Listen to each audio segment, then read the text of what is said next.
Estamos de regreso en nuestro 14º Foro de la Economía del Agua, al que hemos denominado la crisis hídrica de desafío a oportunidad.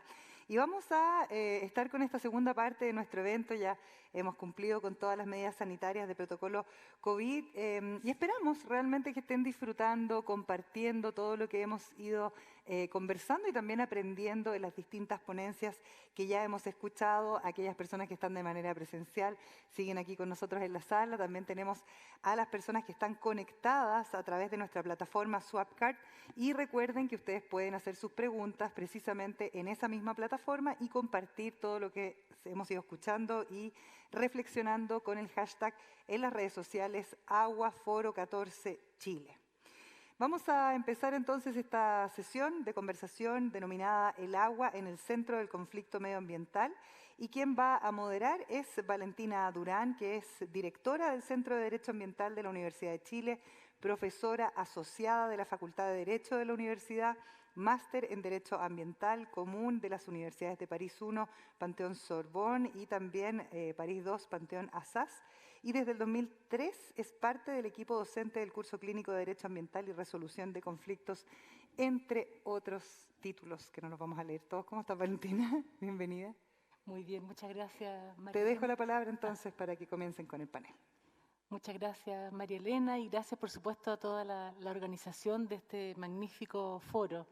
Esta mañana hemos escuchado ya muchos elementos de diagnóstico, recordándonos que estamos en un escenario de emergencia climática, de crisis ambiental, de muchas incertezas, y por supuesto no podemos seguir, se ha dicho también muy claramente esta mañana, no podemos seguir pensando ni desde el derecho ni desde la economía que vamos a poder seguir haciendo las cosas igual. Entendemos entonces que el agua tiene que ser protagonista de la agenda pública y de la agenda social, porque estamos en un escenario ya de urgencia. Para abordar esta problemática nos acompañan Álvaro Escrivá, quien es Research Fellow del Public Policy Institute de California, y Marcelo Mena, director del Centro de Acción Climática de la Pontificia Universidad Católica de Valparaíso. Álvaro explora la gestión integrada de recursos hídricos, energéticos y ambientales. Se unió al PPIC el año 2015 y su investigación se enfoca principalmente en las opciones y consecuencias de la transición a la sostenibilidad del agua subterránea en el Valle de San Joaquín, en California, donde ha analizado el sistema de contabilidad del agua, ha estudiado la resiliencia a la sequía urbana y ha investigado sobre políticas energéticas y climáticas en relación con el uso del agua. California tiene muchas similitudes, ¿no es cierto?, con nuestra región central, por lo tanto siempre es muy interesante la comparación. Él tiene un doctorado y una maestría en Ingeniería del Agua y el Medio Ambiente y es ingeniero civil por la Universidad Politécnica de Valencia, en España. Por su parte, ya le voy a dar la palabra a Álvaro primero, pero quiero también hablar un poco más de mi amigo Marcelo. Él es exministro de Medio Ambiente durante el gobierno de la presidenta Bachelet. Él ha dirigido las negociaciones climáticas desde la COP20 a la COP23 por parte de Chile. Diseñó la ambiciosa estratégica de gestión de la calidad del aire. También lideró la creación de parques marinos y nacionales, la prohibición de las bolsas de plástico, eso en su papel como ministro del Medio Ambiente, y subsecretario también que fue previamente. En el Banco Mundial, donde estuvo posteriormente, dirigió el equipo que creó la primera coalición ministerial de finanzas climáticas, algo muy importante, que se lanzó en las reuniones de primavera, incluyendo en esto los principios de Helsinki. También ha participado en la creación del Plan de Acción para la Adaptación y Resiliencia del Banco Mundial. En el mundo académico es director del Centro de Acción Climática de la Pontificia Universidad Católica de Valparaíso y profesor titular de la Escuela de Ingeniería Bioquímica de la misma universidad. Es, por cierto, un líder de opinión indiscutible.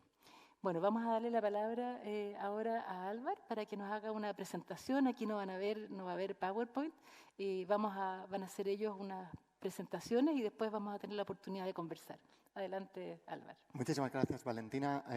Muchas gracias por la invitación al Foro de la Economía del Agua, a Expo Agua Chile, y en especial quería agradecer a Stanislao, a Laura, a José Carlos la confianza para invitarme. Y ahora les voy a hablar un poco de cosas que yo creo que, de temas de políticas públicas, centrándome en el caso de California. Yo trabajo allí, vivo allí desde 2012, soy español, y desde 2015 en el PPIC. Y creo que pueden ser de alguna manera algunas enseñanzas que podemos, o también retos que podemos aprender en el caso de Chile, ¿no? En primer caso hablaré un poco de una introducción general a California para situar cómo se parece de alguna manera a la realidad chilena. En segundo lugar, me gustaría aportar tres casos que yo considero de éxito, de políticas públicas que se están implementando de una manera exitosa. Y después también centrarme en cosas que no están funcionando tan bien. Hablaré de 3 ámbitos que pueden ser de crecimiento y que pueden servirnos como lecciones de aprendizaje. En primer lugar, como introducción de California, California tiene un clima mediterráneo igual que el de Chile o parecido al de ciertas partes de España o en Australia también. Son zonas que tienen una benevolencia climática que favorecen mucho la agricultura, pero al mismo tiempo también tenemos unos déficits de agua, unos déficits temporales, tenemos veranos muy largos, tenemos también una variación interanual muy grande. Eso genera unos problemas en la distribución de la disponibilidad del recurso agua. Además de eso, también tenemos una variabilidad en las demandas de agua. Tenemos demandas que se centran sobre todo en el verano, son zonas eminentemente agrícolas, 70-80% del agua se consume en tema agrícola. Y en el caso de California, estas demandas se centran en el sur, donde hay menos disponibilidad de agua. Y la disponibilidad de agua está más en el norte. Para ello se generó una gran infraestructura hidráulica para mover el agua, una infraestructura que también ha generado sus problemas ambientales y que ahora mismo también tiene problemas porque se está haciendo vieja. Esta infraestructura se diseñó a mitad del siglo XX y estamos teniendo que se diseñó también con un clima que no es el que tenemos hoy en día, con todas las consecuencias del cambio climático. Además de todo ello, tenemos una complejidad institucional muy grande. California tiene un sistema de gestión de agua tremendamente descentralizado. En eso, para mí, es bastante similar también a lo que pasa en Chile y es bastante diferente a lo que pasa, por ejemplo, en España, donde hay una centralización en los organismos de cuenca. Tienen muchísimos distritos de regadío, muchísimas ciudades que se rigen independientemente. Ahora mismo también se creó una ley de gestión sostenible de acuíferos, en la que se han creado 200 nuevas instituciones a nivel de cuenca de acuíferos que tienen que gestionarse. Esta complejidad institucional nos aporta muchos retos para la gestión del agua.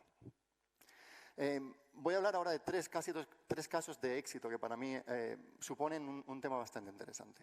En primer lugar quería hablar del tema del planeamiento. Bueno, hablaré de planeamiento, de incentivos y de herramientas de información para la toma de decisiones.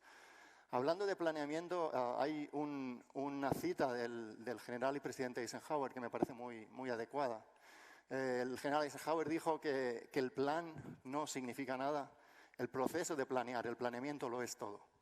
Es muy importante cómo hemos sido capaces de aportar el planeamiento como una regla de gestión.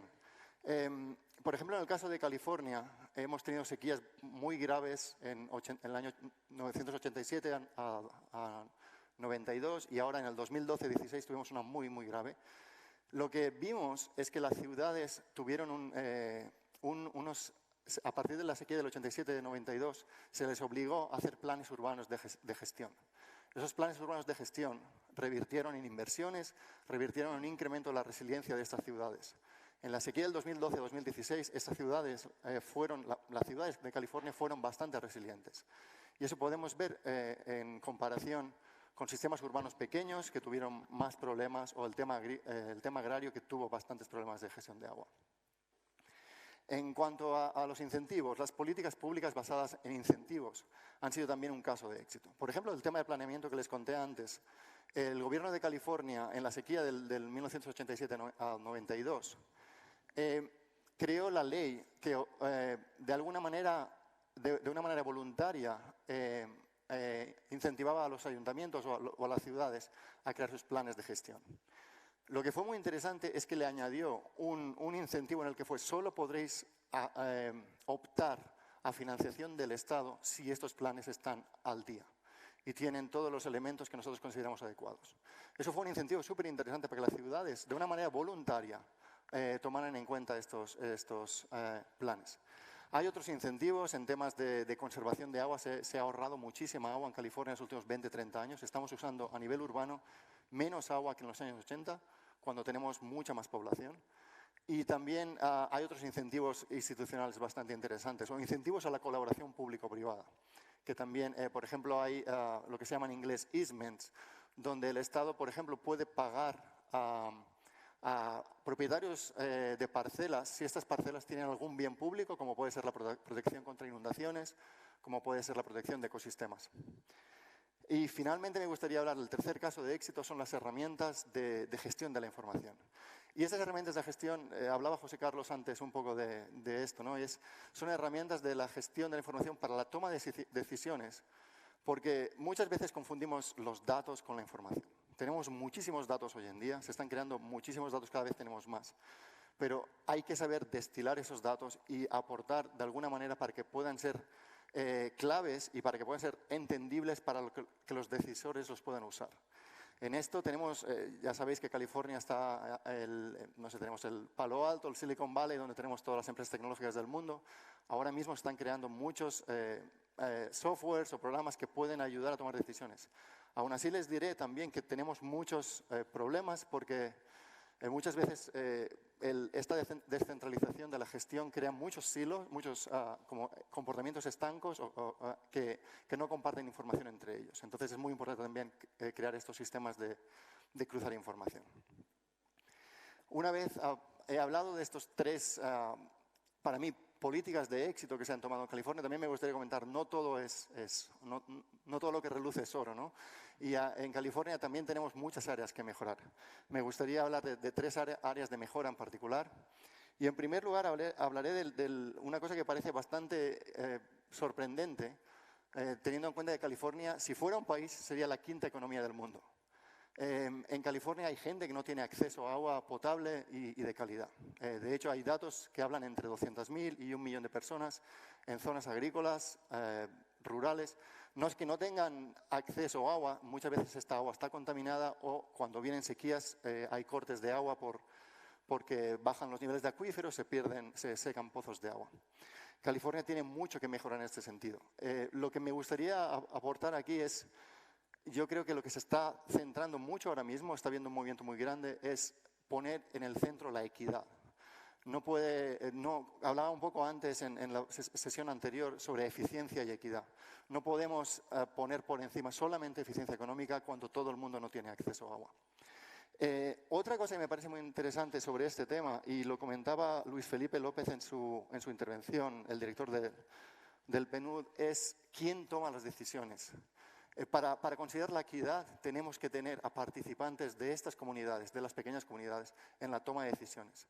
Si no les tenemos en cuenta, evidentemente no vamos a tener resultados satisfactorios para estas comunidades. El segundo área de mejora, y es muy adecuado para el tema que estamos tratando, es la gestión de la sostenibilidad y el cambio climático. Y en esto tenemos dos casos muy, muy fuertes en California. Una es la gestión de acuíferos. California ha hecho una gestión desastrosa de acuíferos y eso lo ha aceptado el Estado y en 2014 pasó una ley en la que se propone una ventana de 20 años para alcanzar la sostenibilidad. Y el segundo caso es la gestión de los ecosistemas. Durante los últimos 20, 30 años hemos visto como, aunque se han creado muchas medidas para tratar de paliar los problemas que están teniendo los ecosistemas, algunas de las especies endémicas de peces o autóctonas de California están en declive y no se consigue llegar a una gestión sostenible de estos ecosistemas. Para ello, algunas de las herramientas que se están proponiendo, por una parte, otra vez hablando de planeamiento, antes hablaba de planeamiento para ciudades, se está planteando ahora mismo hacer planes ambientales de cuenca que tengan en cuenta las necesidades de estos ecosistemas. Y después también una cosa muy interesante es el tema de la flexibilidad, tanto para la gestión de demanda urbana y agrícola como gestión ambiental. Como todos sabemos y hemos visto hoy la intervención del ministro, otras intervenciones, lo que pasa con el cambio climático es que tenemos un sistema cada vez más inestable, más incierto, más variable. Tenemos que añadir herramientas de flexibilidad para ser capaces de poder adaptarnos a esta variabilidad creciente. La flexibilidad significa, por ejemplo, tomar más herramientas de la gestión de la demanda. No todo tiene que ser gestión de oferta, podemos gestionar la demanda y eso puede resultar más barato algunas veces que solamente pensar en oferta de agua en este caso.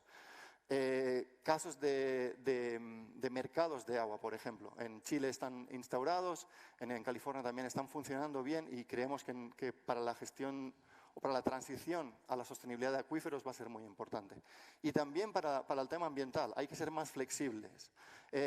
Lo que se está viendo en California es que tener unos caudales mínimos rigurosos muchas veces no conlleva unos beneficios lineales, ¿no? con los beneficios ecosistémicos. Se están proponiendo otros casos como lo que llaman los functional flows, caudales adecuados a las funciones ecosistémicas, que pueden ser más variables en el tiempo y donde gestores ambientales pueden decidir cuándo estos caudales ambientales tienen más valor. Y por ello, esta flexibilidad en la gestión ecosistémica o ambiental también es muy interesante. Y finalmente, el último área de mejora que quería comentar es los retos que plantea la descentralización. Y en esto creo que también es parecido al tema en Chile. California, les comentaba, tiene miles de instituciones que tienen competencias en temas de agua. Y esto al final puede generar un incremento en la eficiencia local, pero el sistema muchas veces se resiente. No hay compartición de información, la gestión de cuenca a veces es complicada cuando tienes tantos actores. ¿Qué se está haciendo para tratar de mejorar en este caso? Un tema muy interesante es los partneriados, partnerships, cooperación entre organizaciones, juntar a diferentes sectores agrícolas, sectores urbanos, sectores ambientales, que se sienten en la misma mesa y que traten de buscar acuerdos entre los múltiples sectores que pueden ser beneficiosos para todos.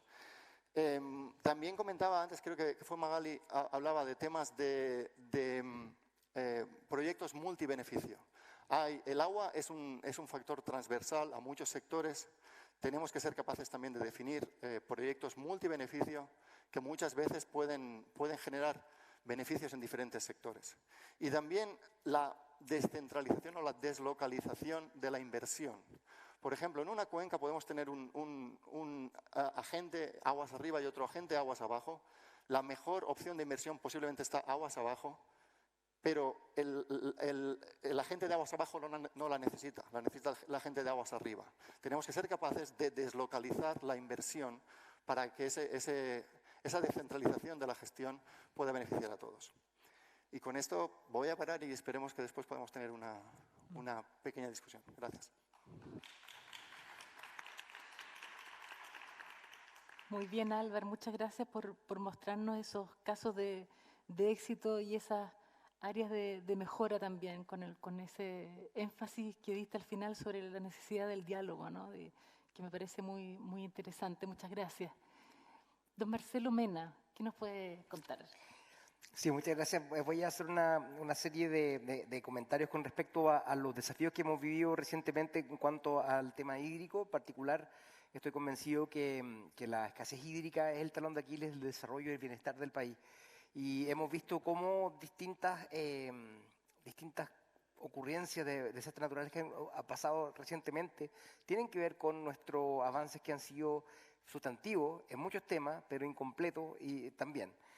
Tuvimos una marea roja, ¿no es cierto?, gigantesca el año 2016, que causó la pérdida de más o menos 30% de la producción salmonera del país, y eso tuvo grandes estragos y se quiso apuntar rápidamente a la salmonicultura, pero también había una gran cantidad de nutrientes que vienen de las aguas servidas no tratadas completamente en varias zonas de Chile. Más o menos 28% del agua residual no está siendo tratada completamente y eso es una oportunidad desaprovechada. Tenemos estos extremos de lluvia que han ocurrido, que han causado justamente pérdidas de crecimiento económico tangible. Me acuerdo, tú mencionabas cuando creamos la coalición de ministros de Hacienda por la Acción Climática, cuando sumamos al ministro Felipe Larraín como uno de los principales promotores de esta iniciativa, era porque él venía con un IMASEC en marzo 2019 menor por el impacto que tuvo hacia la minería y la agricultura, unas lluvias atemporales que ocurrieron en ese tiempo, los incendios forestales y el inmenso impacto que ha tenido al turismo, entre otras cosas, en la escasez hídrica. Entonces, hay una cifra que yo encuentro súper preocupante que aparece en el estudio de la reaseguradora suiza, Swiss Re, que indica que Chile podría perder entre 8 a 27% de su PIB al 2048 por temas de acción climática, por los impactos climáticos, y todavía no hemos mirado completamente cuáles serían los impactos de la escasez hídrica en particular. Tenemos una zona de escasez hídrica en el norte y en el sur está creciendo esta escasez hídrica, como se vio reflejado en el reciente decreto de zona de escasez hídrica de Valdivia. Si uno mira los caudales actuales versus los pasados, hemos visto que en la zona central hacia el norte la reducción en por lo menos 60-70% con los valores históricos, y eso se estipula que va a ser más grave hacia lo que viene en este siglo, cuando la pérdida de más de 98% de los glaciares andinos haga mucho más grave la problemática hoy día. Entonces, hay mapas súper preocupantes que ha sacado Aquadact, ¿no es cierto?, de la WRI, que muestra esta escasez hídrica que en realidad en los promedios se pierde, pero en la práctica tenemos hasta ya casi la séptima, octava región un estrés hídrico potente. Entonces, los conflictos mismos también se dan en un contexto de que hay poca información que sea objetiva, que seamos capaces de poder entregar. Y en este contexto, yo creo que del mismo camino que se tomó el año 2014, cuando la Agenda de Energía permite tener un diálogo nacional en torno a un sector que estaba altamente conflictuado, como lo que ocurría frente a quienes querían proyectos como Hidroicén o Carbonera, hubo un diálogo nacional entre todos los actores, sociedad civil, ONG, academia y el sector productivo, en donde se forjó una hoja de ruta que estamos implementando y que es hoy día política de Estado. No estoy diciendo que la discusión con respecto al agua vaya a ser igualmente fácil, de hecho probablemente va a ser mucho más complicado, pero si es que no tenemos un diagnóstico común, no tenemos cómo ir hacia adelante a resolver estos problemas. Entonces, es verdad que la minería no es necesariamente la principal consumidor a nivel promedio nacional, pero en el norte representa casi 50% de regiones como Antofagasta o como Tarapacá. Tenemos que tener un diálogo honesto con respecto a eso, porque en la práctica, si no entendemos eso, no vamos a poder seguir avanzando. Por otro lado, también tenemos efectivamente un sistema de saneamiento que es único en Latinoamérica y que no es extremadamente caro y que ha sido fruto de sucesivas políticas que han permitido la entrada de actores privados, que han permitido que hoy día en gran parte de Chile tú abres la llave y no te vas a enfermar, tiras la cadena y no va a ir directo al río, va a haber tratamiento. Pero al mismo tiempo queda ese 28% de agua por tratar todavía. También en el tema de calidad de agua, gran parte del mundo tiene problemas de calidad de agua en sus cursos de aguas superficiales, pero acá en Chile hemos sido un poco lentos en la implementación de normas de calidad de agua secundarias y la instalación de capacidades que permitan resolver estas problemáticas cuando hay saturación. Y por lo tanto también tenemos que ser mucho más anticipados. He conversado, por ejemplo, con gente como Víctor Durán, de Lagos Limpios en el sur. Él tiene una mirada muy crítica y que habla efectivamente quizás el problema de enfoque de resolver un problema como el aire, como un plan de descontaminación, que efectivamente el tiempo de residencia atmosférica permite que si tú tomas una reducción de emisión, esto va a traer mejor aire. En el caso de ecosistemas acuáticos, en particular, la acumulación de contaminación probablemente va a requerir un esfuerzo mucho más sostenido y va a ser mucho más lento ese esfuerzo, y por tanto eso nos obliga a ser mucho más precautorios, porque el momento que se llega a saturación, probablemente por las normas que tenemos, vamos a tener un problema de 30, 40 años que resolver, cuando simplemente puede haber tenido el sentido común de exigir que los nuevos centros de población, que las actividades agrícolas, todas hicieran cargo de los problemas que estaban causando en cuanto a la presencia de nutrientes. También tenemos que empezar a reconocer este conflicto que tenemos entre actividades productivas y ser capaz de poder hablar con objetividad. Hoy día tenemos en discusión una ley de glaciares. Una ley de glaciares que habla de la necesidad de poder proteger glaciares de espacios periglaciares y glaciares de roca, donde hay una gran cantidad de agua que se entrega a comunidades vulnerables, como pasa por ejemplo en el caso de Putaendo, donde se piensa que posiblemente sea unos pocos cursos de agua donde el agua venga estrictamente glaciares de roca, y bajo la definición de lo que quiere el Consejo Minero, este tipo de protección no sea tan necesaria. Entonces, lo que sacó hace poco el Centro de Acción Climática a través de su investigador Sebastián Crespo, en cuanto a cuánto aportan los glaciares al agua del río Concagua, en particular en zonas de escasez, en tiempos de escasez hídrica, es importante porque habla de que 73% del agua del río Concagua viene de glaciares, y por tanto esa conservación de esos glaciares hacia adelante va a ser fundamental con respecto a la sustentabilidad que tengamos del recurso hídrico, y que hoy día tenemos muy poca protección de estos glaciares. 70% de los glaciares del volumen de agua está en la décima hasta la duodécima, y por tanto la creación de parques nacionales que se han llevado a cabo es un camino correcto hacia esa conservación. Pero también es cierto que entre Atacama y Santiago hay más de 3.200 glaciares blancos y glaciares de roca, y ninguno tiene ninguna protección en la forma de parque nacional, y estamos viendo su protección en el caso dentro del sistema de evaluación de impacto ambiental, que vemos que no tiene necesariamente la característica de ser precautorio en cuanto a su impacto, y por tanto pueden causar daños irreversibles que hemos visto ya cuando hay proyectos mineros que decían que no iban a impactar los glaciares, pero terminaron impactando y al fin y al cabo terminaron siendo cerrados, como pasó con Pascualama. Entonces, la OCDE ha sido muy clara en las recomendaciones que se tienen que implementar el año 2016. Solamente este año se pudo aprobar este código de agua, todavía está creo en la comisión mixta las partes finales, pero en la práctica ese avance es un paso muy incipiente y básico, y tienen que darse temas más adelante. Y también hemos estado viviendo un poco una mirada que hemos estado limitándonos en cuanto a lo que teníamos que hacer, y pensando demasiado en la medida de lo posible y no en la medida de lo necesario.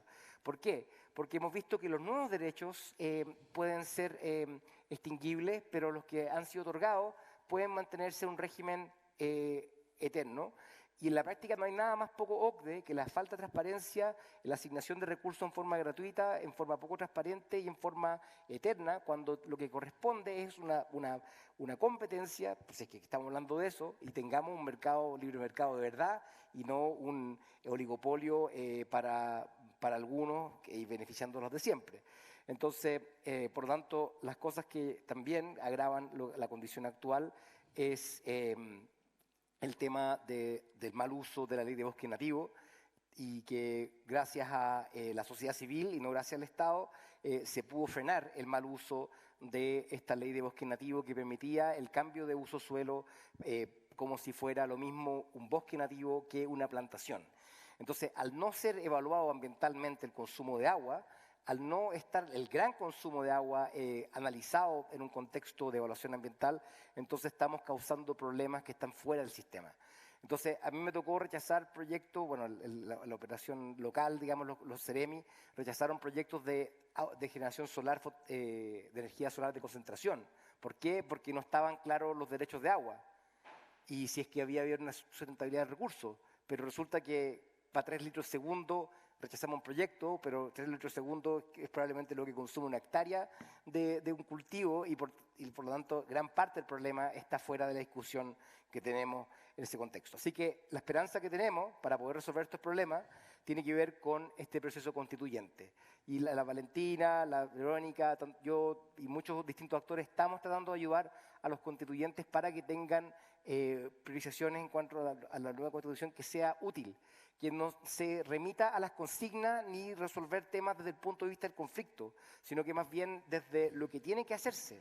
Porque en la práctica ese es el riesgo que tenemos hoy día, que cada uno de los constituyentes se lleve su propio conflicto territorial a resolver algo, cuando tenemos algo mucho más grande que resolver, y en la práctica esos conflictos que se traen hacia la discusión pueden ser contradictorios entre sí y no necesariamente buscar el fin común.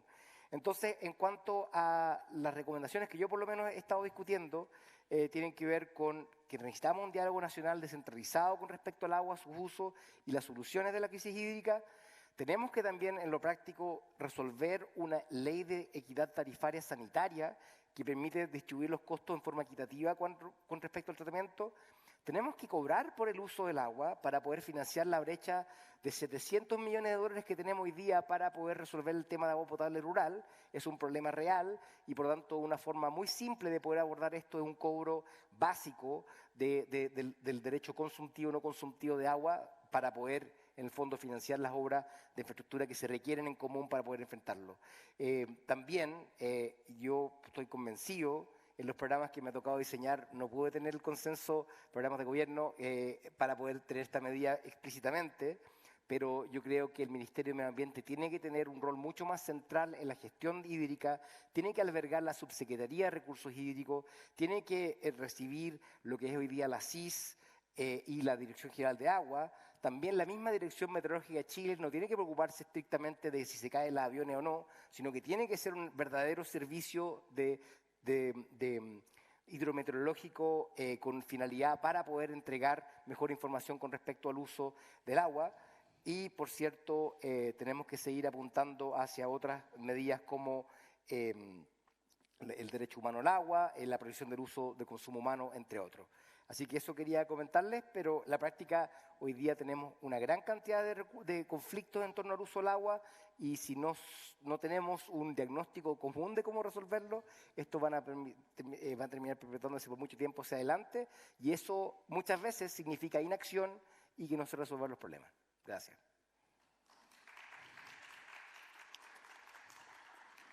Muchas gracias, Marcelo. Es interesante, has hecho mención también de las recomendaciones que nos ha hecho la OCDE. No hay que olvidar que nos ha hecho ver las brechas que tenemos en términos de transparencia y en términos de participación ciudadana en la gestión del agua. Así que eso nos releva una vez más la importancia de tener datos reales, ¿no es cierto?, basados en evidencia, además del necesario diálogo al que tú hacías mención, Álvaro. Me gustaría que pudiésemos conversar acerca de, en este foro, ¿no?, que tiene la gran virtud de reunir al sector privado, al sector público, a la academia, a usuarios, ¿de qué manera podemos conciliar o encontrar alguna certeza para la inversión, ¿no es cierto? Siempre el inversionista en los distintos ámbitos requiere cierta certeza en las reglas del juego, pero estamos también en un momento en que llenos de incerteza que hemos aprendido y esta pandemia nos ha enseñado, ¿no es cierto?, cómo nos tenemos que adaptar y ser resilientes a tantos cambios. Entonces, en este escenario, ¿qué certezas podemos tener como para el futuro? ¿Cómo podemos lograr también un diálogo virtuoso entre el conocimiento tecnológico, científico, las prácticas, ¿no es cierto?, tradicionales, las prácticas culturales y la política, finalmente? Álvaro, si quieres primero, Marcelo. Ok, le voy a dar un poquito a...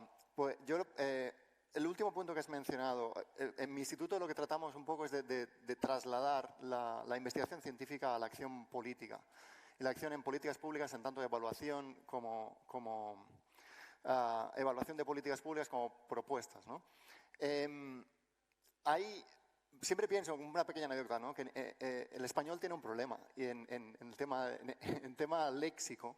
En inglés se distingue politics and policy, que son dos cosas muy diferentes, y en español solo hablamos de políticas, entonces la gente siempre piensa que estamos en el tema político y nos vamos a pelear por la política. Debemos de ser capaces, con un rigor científico, de poder analizar las políticas públicas, que no son los políticos o las políticas, son las políticas públicas para proponer con datos, con evidencia, mejorar. Para esto los académicos son súper importantes. Yo, en mi caso, estoy un poco a medio camino entre un académico y un investigador que está orientado a la acción política. Pediría o de alguna manera incentivaría a los académicos a que salgan a la palestra pública a hablar y de alguna manera también un problema que tenemos, un reto que hay en la comunicación científica es que, yo digo muchas veces, los políticos no leen artículos científicos, hay que comunicar con los científicos, con los políticos de una manera accesible. Entonces los científicos tienen que hacer también una reconversión para poder llegar a la acción política de alguna manera objetiva e informativa.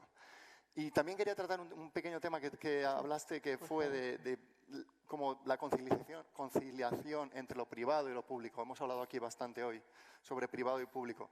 Un tema muy interesante que hablabas tú para mí es la transparencia. Para mí, esta mañana lo comentaba creo que José Carlos, también comentó Francesc un poco, de la gestión privada o pública en el ámbito urbano, ¿no? Para mí no es tan importante si la gestión es privada o pública, para mí lo importante es que sea eficiente y transparente y que yo lo pueda analizar. O que un ciudadano pueda venir y pueda decir, vale, esta agencia está usando tanto dinero, está produciendo tanto beneficio, está produciendo tanta agua, tiene unos indicadores objetivos que podemos analizar y podemos comparar muchísimas agencias, ¿no? Entonces, la transparencia de la información puede hacer que tanto el público en general como los investigadores que tienen acceso a datos puedan hacer análisis rigurosos y puedan aportar más información que pueda mejorar estos servicios. Muy bien, muchas gracias, Marcelo. Tú diste varios ejemplos también del tema de la transparencia, de la información necesaria para tomar decisiones como una ley de glaciares, como normas de calidad, en fin. ¿Qué más? Objetivamente, si no tenemos si no tenemos un diagnóstico correcto, vamos a tratar de resolver problemas que no existen. Entonces, uno de ellos que estoy preocupado particularmente tiene que ver con el tema del sistema sanitario. Yo creo que cualquier país de Latinoamérica haría mucho por intercambiar. Si tuviera que cambiar el sistema nuestro por el de ellos, probablemente dirían a ojos cerrados que sí. Entonces, en la práctica, los problemas que hay que resolver tienen que ver con caminos de aljibe, zonas rurales.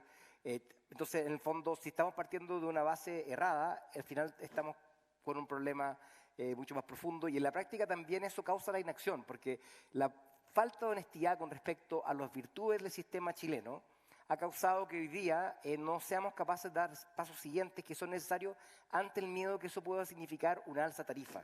Entonces, y eso es un problema, porque por eso en Valparaíso, la región donde soy profesor, casi el agua se descarga en un colector, y algunos dirán eso es tratamiento, pero para mí eso es filtrar nomás, y no es un tratamiento real, y eso impide que avancemos. ¿Y por qué impedimos que avancemos? Porque también de quién es esa agua es una discusión que también no se ha resaltado, y en la práctica es un problema también. Entonces, en la práctica para mí lo fundamental es que tengamos esa evidencia y hablemos sobre hechos y no sobre preconcepciones para resolver problemas que quizás no existen. Muy bien, Marcelo, muchas gracias. Parece que estamos llegando al tiempo, ¿se acabó? Realmente ha sido muy interesante esta conversación. Me quedo con muchas preguntas y el público también. Y mis disculpas por si han quedado algunas preguntas sin poder atender, pero quiero agradecer nuevamente a Álvaro y a Marcelo por esta muy interesante discusión. Muchas gracias, Valentina, gracias a nuestros panelistas. Un aplauso para ellos.